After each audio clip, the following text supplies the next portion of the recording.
तो दोस्तों आज दिन हो चुका है 26 जनवरी 2022 बुधवार का और आज के मुख्य समाचार और बड़ी खबरें आपके लिए हाजिर हैं। वीडियो में आगे बढ़ने से पहले आप सभी को आज 26 जनवरी यानी कि गणतंत्र दिवस की ढेर सारी शुभकामनाएं हमारे और हमारे चैनल सब कुछ सीखो जानो की तरफ से। कई सालों से हम आपको ऐसे ही रोजाना की ताज़ा खबरें बता रहे हैं, तो आज 26 जनवरी के मौके पर हमारे चैनल के लिए एक लाइक और सब्सक्राइब तो बनता है। अगर आपने सब्सक्राइब करके बेल का आइकन नहीं दबाया है तो आइए अब ज्यादा बात न करते हुए वीडियो को शुरू करते हैं और आज के मुख्य समाचार के बारे में विस्तार से बताने से पहले देखते हैं कुछ महत्वपूर्ण खबरें यानी कि हेडलाइंस।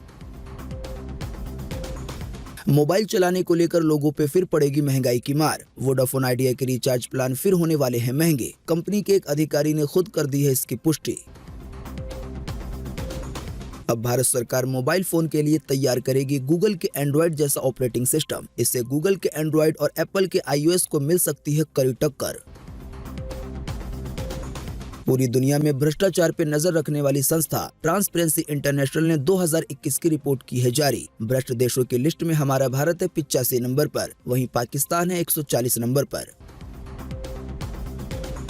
सोनी कंपनी ने लॉन्च किया एक अलग तरह का वायरलेस नेक बैंड स्पीकर। दूसरे नेक बैंड की तरह इन्हें कानों में नहीं लगाना पड़ता, केवल गले में लटकाने से ही आएगी आवाज।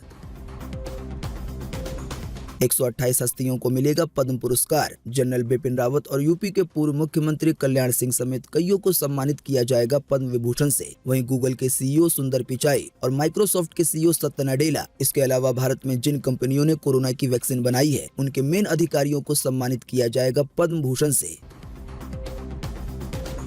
देश की राजस्थान में पहली बार उल्का पिंड गिरने की घटना सीसीटीवी कैमरे में हुई है कैद। आसमान से गिरे हैं 21 बार आग के गोले। एक महत्वपूर्ण इंटरव्यू में नेताजी सुभाष चंद्र बोस की बेटी बोली कि अगर देश के बंटवारे के समय नेताजी जिंदा होते तो कभी भी पाकिस्तान बनने नहीं देते। भाजपा पार्टी महिलाओं में बांटेगी 2 लाख साड़ियां बिल्कुल फ्री में। साड़ी पे छपी होगी मुख्यमंत्री योगी और पीएम मोदी की तस्वीर। साथ ही लिखा होगा एक नारा कि जो राम को लाए हम उन्हें लाएंगे। मार्क जुकरबर्ग की कंपनी यानी कि फेसबुक ने तैयार किया है आर्टिफिशियल इंटेलिजेंस कंप्यूटर, जिसको लेकर है ये दावा कि ये दुनिया का सबसे तेज कंप्यूटर होगा। देश में एक बार फिर से मिले हैं 2.5 लाख से ज्यादा नए मामले कोरोना वायरस के। इसी दौरान 610 से ज्यादा लोगों की गई है जान। कोरोना से जुड़े सभी अपडेट अभी बताएंगे विस्तार से। साथ ही आज के मुख्य समाचार में है कई बड़ी खबरें। इसी की वजह से वीडियो को थोड़ा सा भी ना भगाएं और देखें ध्यान से आखिर तक, ताकि कोई भी जानकारी मिस ना हो। तो आइए बिना देर किए चलते हैं सीधे आज की पहली बड़ी खबर की तरफ। और आज की पहली बड़ी खबर में सबसे पहले ये जानेंगे कि 26 जनवरी आखिर क्यों मनाया जाता है।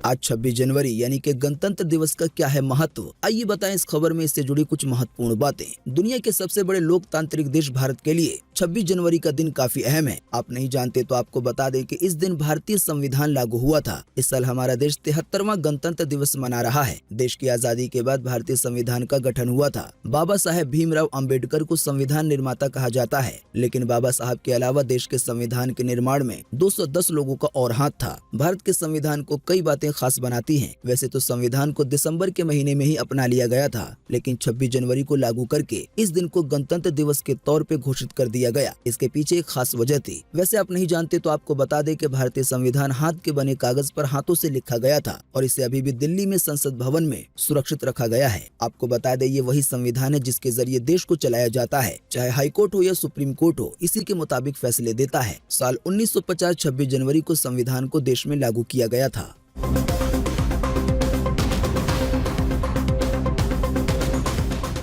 मोबाइल चलाने वालों पर फिर पड़ने वाली है महंगाई की मार। वोडाफोन आइडिया फिर महंगे कर सकते हैं अपने टैरिफ प्लान। अभी 2 ही महीने पहले बढ़े थे दाम। जी हां, वोडाफोन आइडिया एक बार फिर अपने प्लान की कीमतों में बढ़ोतरी कर सकती है। कंपनी के एक टॉप लेवल अधिकारी ने कहा है कि इस साल टैरिफ को दोबारा महंगा किया जा सकता है, यानी कि रिचार्ज प्लान को। ताजा जानकारी के मुताबिक वोडाफोन आइडिया के एमडी और सीईओ रविंदर टक्कर का कहना है कि लगभग 1 महीने की सर्विस वैलिडिटी देने वाले सबसे सस्ते प्लान की कीमत 99 रुपए तय की गई है, जो 4G सर्विस के हिसाब से ज्यादा महंगा नहीं है। इसी के साथ रविंदर ने आगे ये भी कहा कि इस साल एक बार फिर से रिचार्ज प्लान को महंगा किया जा सकता है। वैसे आप नहीं जानते हैं तो आपको बता दें, अभी हाल ही में लगभग 2 महीने पहले नवंबर के महीने में सभी रिचार्ज प्लान के दामों में 20 से 25% की बढ़ोतरी की गई थी और ये बढ़ोतरी सभी टेलीकॉम कंपनियों ने की थी। परेशानी की बात यह है कि जब कोई एक कंपनी अपने रिचार्ज प्लान को महंगा करती है तो उसको देखा देखी दूसरी कंपनी भी अपने रिचार्ज प्लान के दाम बढ़ा देती है।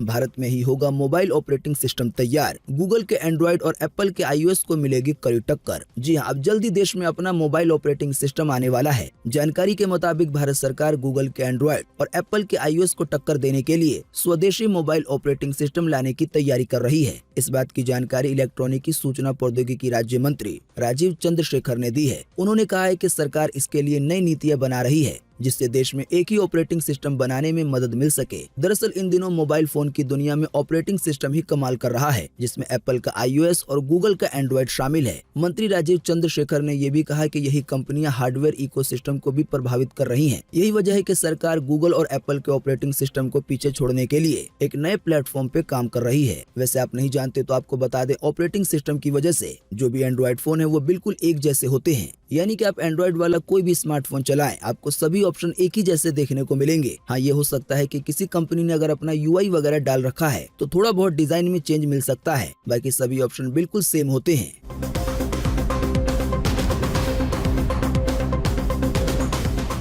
ट्रांसपेरेंसी इंटरनेशनल ने जारी की 2021 की रिपोर्ट। भ्रष्ट देशों के लिस्ट में हमारा भारत है 85वें नंबर पर, वहीं पाकिस्तान है 140वें नंबर पर। जी हां, भ्रष्टाचार पे नजर रखने वाली संस्था ट्रांसपेरेंसी इंटरनेशनल ने 2021 के लिए रिपोर्ट जारी कर दी है। भारत इस रिपोर्ट में भ्रष्टाचार के मामले में 85 नंबर पर है। पिछले साल वैसे भारत की रैंकिंग 86 नंबर की थी, यानी कि एक साल में 1 नंबर का सुधार हुआ है। इसी तरह से पिछले 6 साल की बात करें तो भारत 9 पायदान नीचे आया है। जानकारी के मुताबिक 2015 में भारत की रैंकिंग 76 थी, यानी पिछले 6 साल का आंकड़ा देखा जाए तो 9 अंकों की खराबी हुई है। आसान सी भाषा में समझ लीजिए कि जिस देश की रैंकिंग जितनी ज्यादा कम होगी वो भ्रष्टाचार करप्शन के मामले में उतना ही अच्छा देश है, और ज्यादा आसान सी भाषा में समझे तो जिस देश की रैंकिंग जितनी ज्यादा कम होगी वहाँ उतना ही कम भ्रष्टाचार होगा। आपको बता दें, इस लिस्ट में पाकिस्तान 140 नंबर पर है, यानी इस रिपोर्ट के मुताबिक पाकिस्तान में भारत से भी ज्यादा भ्रष्टाचार है। हालांकि जो हमारा पड़ोसी देश है भूटान, वो भ्रष्टाचार के मामले में 25वें नंबर पर है। हालांकि बांग्लादेश की स्थिति इस मामले में काफी ज्यादा खराब है और वो 147वें नंबर पर है, यानी कि पाकिस्तान से भी पीछे। इसी तरह से नेपाल 117 नंबर पर है। बाकी पूरी दुनिया में भ्रष्टाचार के मामले में, यानी कि जिस देश में बहुत ज्यादा कम भ्रष्टाचार है, उन देश में नंबर 1 पर है डेनमार्क, दूसरे नंबर की रैंकिंग हासिल की है फिनलैंड ने, तीसरे नंबर पर है न्यूजीलैंड, चौथे नंबर पर है नॉर्वे, 5वें पे है सिंगापुर और 6ठे पर है स्वीडन। इससे जुड़ी और ज्यादा जानकारी आपकी स्क्रीन पर ही दिखाई जा रही है। वीडियो को रोककर इसे देखा जा सकता है।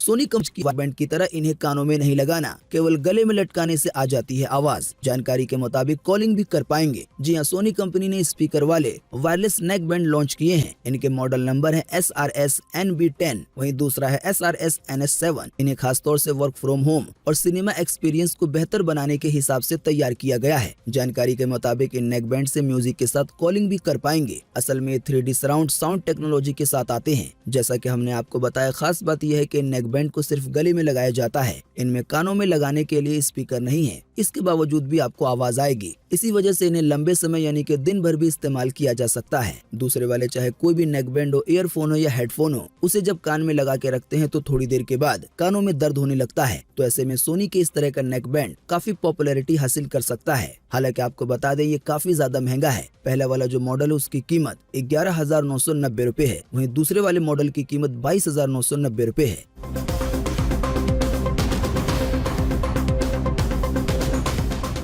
128 हस्तियों को दिया जाएगा पद्म पुरस्कार। जनरल बिपिन रावत समेत गूगल के CEO सुंदर पिचाई का भी नाम है इसमें शामिल। जी हां, भारत सरकार ने बीते रोज मंगलवार को कई हस्तियों के लिए पद्म पुरस्कारों का ऐलान कर दिया है। जानकारी के मुताबिक इस साल पद्म विभूषण के लिए कुल 4 नाम चुने गए हैं, जबकि 17 हस्तियों के लिए पद्म भूषण के नाम चुने गए हैं। इसके अलावा पद्मश्री का सम्मान 107 नामों को दिया जाएगा। जानकारी के मुताबिक जिन लोगों को पद्म विभूषण से सम्मानित किया जाएगा, इनमें पहले नंबर पर है पूर्व CDS जनरल बिपिन रावत, जिनका जिनका अभी हाल ही में हेलीकॉप्टर क्रैश में निधन हो गया था। इसके अलावा दूसरे नंबर पर हैं भाजपा के पूर्व नेता और यूपी के पूर्व मुख्यमंत्री कल्याण सिंह, इनका भी अभी हाल ही में निधन हो गया था। इसके अलावा तीसरे नंबर पर है गीता प्रेस गोरखपुर के अध्यक्ष रहे राधे श्याम खेमका। इसके अलावा चौथे नंबर पर है भारतीय संगीतक डॉक्टर प्रभा अन्ने। तो ये वो 4 नाम है जिन्हें पद्म विभूषण दिया जाएगा। इसके अलावा 17 ऐसी हस्ती है जिन्हें पद्म भूषण दिया जाएगा। जानकारी के मुताबिक इनमें शामिल है जम्मू कश्मीर के पूर्व मुख्यमंत्री और कांग्रेस नेता गुलाम नबी आजाद। इसके अलावा पश्चिम बंगाल के पूर्व सीएम बुद्धदेव भट्टाचार्य। इसके अलावा दुनिया भर में भारत का नाम रोशन करने वाले माइक्रोसॉफ्ट के सीईओ सत्य नडेला और गूगल के सीईओ सुंदर पिचाई को भी पद्म भूषण से सम्मानित किया जाएगा। इसके अलावा कोरोना महामारी के दौर से देश को निकालने में अहम भूमिका निभाने वाले वैक्सीन बनाने वालों को भी सरकार ने पद्म भूषण से सम्मान देने का फैसला किया है। देश की पहली स्वदेशी वैक्सीन कोवैक्सीन की निर्माता कंपनी भारत बायोटेक के संस्थापक कृष्णा एल्ला और उनकी पत्नी सुचित्रा एल्ला को इस पुरस्कार से सम्मानित किया जाएगा। इसके अलावा देश भर को कोविशील्ड वैक्सीन के जरिए कोरोना से बचाने की जिम्मेदारी निभाने वाले सीरम इंस्टीट्यूट के प्रबंधक और निदेशक साइरस पूनावाला को भी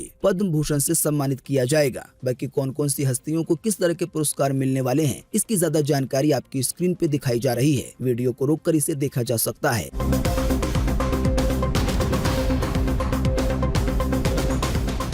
राजस्थान में पहली बार उल्का पिंड गिरने की घटना सीसीटीवी कैमरे में हो गई है कैद। बीते कई सालों में आसमान से 21 बार गिरे हैं आग के गोले। जी हां, राजस्थान की धरती पर आसमान से गिरते गोलों यानी कि उल्का पिंड के पहली बार सीसीटीवी कैमरे में कैद होते ही दुनिया भर में हलचल मच गई है। अभी हाल ही में बीते 3 जनवरी को हुई इस रोमांचक घटना के बाद वैज्ञानिकों की निगाहें राजस्थान की नागौर के बड़ाइली और इसके 40 किलोमीटर के दायरे के 15 गाँव पे टिकी हुई है। भारत की जो स्पेस एजेंसी है, इसकी एक टीम रहस्य को खोजने में जुटी हुई है। आप नहीं जानते हैं तो आपको बता दें कि बीते कई सालों में राजस्थान में अभी तक 21 बार उल्का पिंड यानी कि आग के गोले गिर चुके हैं। आसान सी भाषा में उल्का पिंड उन्हें कहा जाता है जो स्पेस में घूमते हुए पत्थर होते हैं और किसी वजह से पृथ्वी की ग्रेविटी में आने के बाद धरती पर गिर जाते हैं। अब इस तरह के उल्का पिंड तो राजस्थान में कई बार गिर चुके हैं, लेकिन इस बार अभी जो 3 जनवरी को गिरा था ये सीसीटीवी कैमरे में कैद हो गया। इसकी एक छोटी सी झलक आप अपनी स्क्रीन पर भी देख पा रहे होंगे। जानकारी के मुताबिक इन पत्थरों में जीवन और ब्रह्मांड से जुड़े कई राज छिपे हो सकते हैं। साथ ही आपको बता दें इन छोटे छोटे पत्थरों की कीमत करोड़ों में होती है। हालांकि भारत में इस तरह के पत्थरों का खरीदना बेचना बैन है।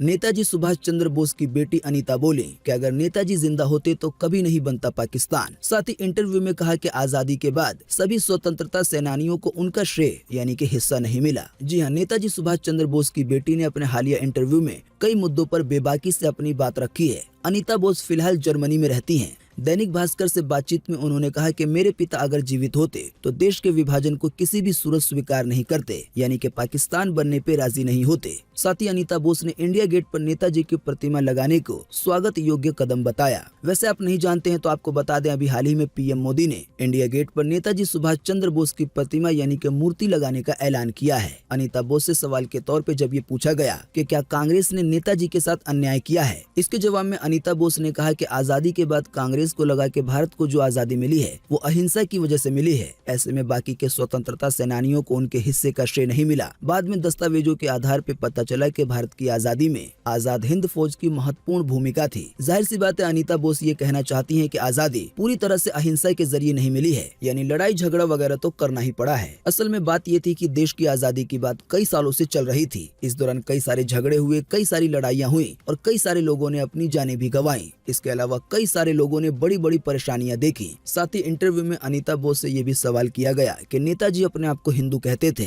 और मौजूदा समय में देश में हिंदुत्व के मुद्दे पर बवाल हो रहा है, इस पर आपकी क्या राय है। इसके जवाब में अनीता बोस ने कहा कि आप खुद ही अनुमान लगा सकते हैं कि नेताजी किस तरह के हिंदू थे। साथ ही उन्होंने कहा कि मैं याद दिला दूं कि किस प्रकार से उन्होंने INA का संचालन किया था। नेताजी हिंदुत्व के बारे में भली भांति देना चाहिए, ऐसा करके हम दूसरे धर्मों को नीचा दिखाते हैं। देश में अच्छे माहौल के लिए इन बातों का ध्यान रखना बेहद जरूरी है, यानी सभी धर्मों को महत्व देना और उन्हें एक बराबर समझना।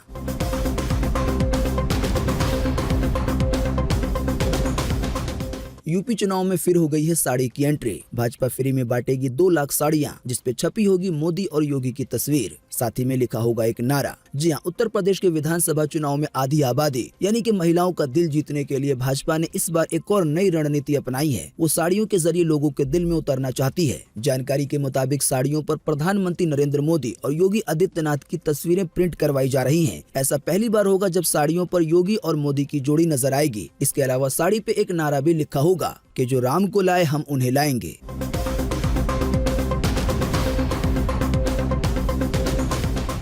मार्क जुकरबर्ग की कंपनी ने तैयार किया है इस आर्टिफिशियल इंटेलिजेंस कंप्यूटर को। दावा है ये दुनिया का सबसे तेज कंप्यूटर होगा। जी हाँ, पिछले साल फेसबुक के लिए अच्छा नहीं रहा। पॉलिसी से जुड़े विवादों के चलते उसके दामन में कई दाग लगे। हालांकि कंपनी ने फेसबुक को मेटा का नाम देकर कुछ बदलाव जरूर किए हैं। अब ताजा जानकारी ये है कि मेटा ने यानी कि फेसबुक ने आर्टिफिशियल इंटेलिजेंस कंप्यूटर तैयार किया है। कंपनी का कहना है कि ये दुनिया का सबसे तेज कंप्यूटर होगा। इस हाई स्पीड कंप्यूटर को मशीन लर्निंग सिस्टम को ट्रेन करने के लिए बनाया गया है। अभी हाल ही में बीते सोमवार को कंपनी ने बताया कि आज हम एआई रिसर्च सुपर क्लस्टर पेश कर रहे हैं, जिसके बारे में हमारा मानना है कि यह आज चल रहे सबसे तेज एआई सुपर कंप्यूटर में से एक है। साल 2022 के मध्य में पूरी तरह से जब ये बन जाएगा तो ये दुनिया का सबसे तेज कंप्यूटर होगा। मेटा यानी फेसबुक कंपनी का कहना है कि एआई से फिलहाल भाषाओं को ट्रांसलेट किया जा रहा है। इस कंप्यूटर की एक ये भी खासियत होगी कि ये कई भाषाओं में काम कर सकेगा और कई भाषाओं को अपने आप ही एक दूसरे में ट्रांसलेट कर सकेगा।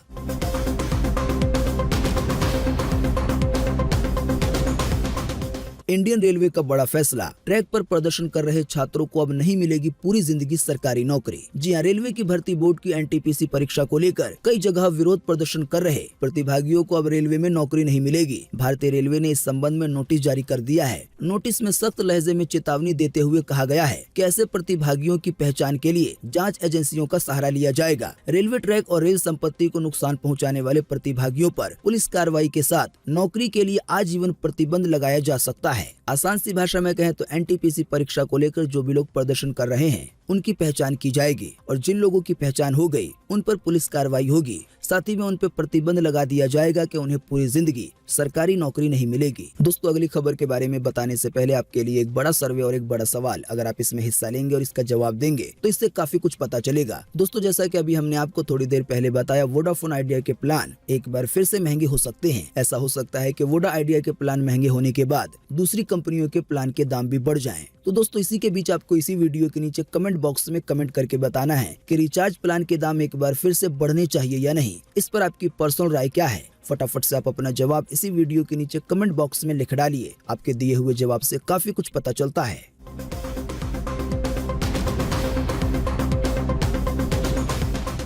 कोरोना से ठीक हो चुके 50% लोगों को हो रही है एक गंभीर समस्या और ये समस्या साल भर तक रह सकती है। जी हाँ, पिछले 2 साल से ज्यादा समय से देश भर में कोरोना संक्रमण का प्रकोप जारी है। ओमिक्रॉन की वजह से हमारे देश में तीसरी लहर भी आ गई है। हालांकि जब पहली बार कोरोना वायरस शुरू हुआ था और उस समय जो लोग ठीक हो गए, तो ठीक होने के बाद भी कई ऐसी समस्याएं हैं जो कि साल भर तक या इससे ज्यादा वक्त तक परेशान कर सकती है। ताजा जानकारी के मुताबिक स्वीडन में किए गए एक शोध में वैज्ञानिकों ने बताया है कि संक्रमण से ठीक हो चुके लगभग 50% लोगों में गंध न आने की समस्या देखने को मिल रही है। यानी अध्ययन के मुताबिक कोरोना से ठीक होने वाले 50% लोग ऐसे हैं जिन्हें ना तो सही से कोई बदबू सुंघाई दे रही है और न ही खुशबू, और ये परेशानी 1 साल या इससे ज्यादा भी रह रही है।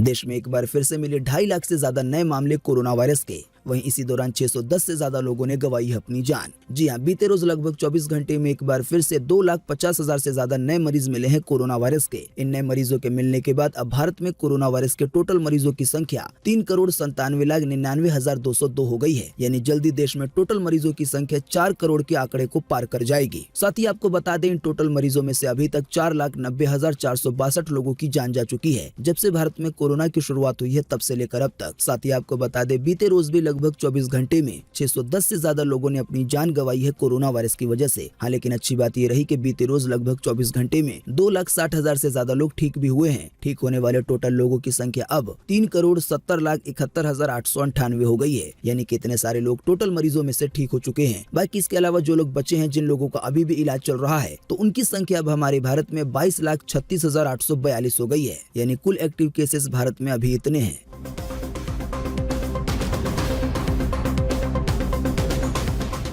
दिल्ली में 9 साल के बाद सीजन का सबसे ठंडा दिन रहा बीते रोज का। आज 26 जनवरी के बाद शीतलहर हो जाएगी और तेज। जी हां, देश का उत्तरी हिस्सा कड़ाके की ठंड की चपेट में है मौसम विभाग के मुताबिक पंजाब, हरियाणा, चंडीगढ़, दिल्ली, उत्तर प्रदेश, पूर्वी राजस्थान और मध्य प्रदेश में बारिश हो सकती है। वहीं इन राज्यों में अगले 2 दिन तक पारा 5 डिग्री तक गिर सकता है। जाहिर सी बात है, इसकी वजह से ठंड काफी ज्यादा बढ़ जाएगी। इसके अलावा पंजाब, हरियाणा और यूपी के पश्चिमी हिस्सों में सुबह और रात को घना कोहरा छाया रहेगा। जानकारी के मुताबिक ठंड और कोहरे की वजह से इंडियन रेलवे ने 28 जनवरी तक उत्तर प्रदेश, बिहार, महाराष्ट्र और पंजाब जाने वाली 481 ट्रेनें कैंसिल कर दी हैं। आपको बता दें, इसकी जानकारी नेशनल ट्रेन इंक्वायरी सिस्टम की ऑफिशियल वेबसाइट पर दी गई है। तो आने वाले दिनों में ट्रेन से यात्रा करने वाले इस बात को ध्यान रखें। आइए अब लगे हाथों बारिश को लेकर मौसम का ताजा हाल जानते हैं। यानी आज 26 जनवरी को कहां-कहां बारिश हो सकती है।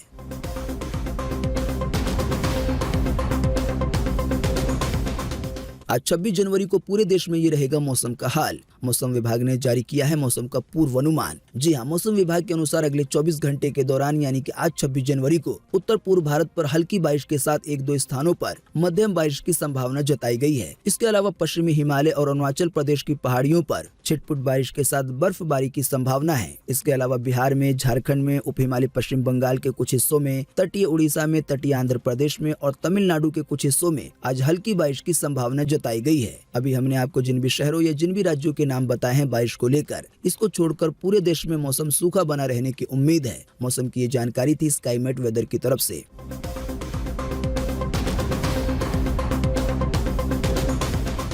छावनी में तब्दील हो गई है दिल्ली, जमीन से आसमान तक लगा है पहरा। दूरबीन व एंटी एयरक्राफ्ट गन के साथ पुलिसकर्मी है तैनात चप्पे चप्पे पर। जी हां, आतंकी हमले के गंभीर इनपुट को देखते हुए गणतंत्र दिवस समारोह की सुरक्षा के कड़े इंतजाम किए गए हैं। नई दिल्ली एरिया मंगलवार रात से ही छावनी में तब्दील हो गया है। दिल्ली पुलिस, एनएसजी और पैरामिलिट्री फोर्स ने नई दिल्ली जिले की सुरक्षा का जिम्मा संभाल लिया है। चप्पे चप्पे पर पुलिस और पैरामिलिट्री फोर्स को तैनात कर दिया गया है। किसी किले की जैसे सुरक्षा की जाती है, उसी तरह से दिल्ली के एक हिस्सा की सुरक्षा की जा रही है। असल में अभी हाल ही में आतंकी हमले को लेकर कुछ खुफिया जानकारी मिली थी। इसी की वजह से इस बार की सिक्योरिटी और ज्यादा टाइट है। इसके अलावा जो भी गाड़ियां दिल्ली में प्रवेश कर रही हैं, उनकी सही से चेकिंग की जा रही है।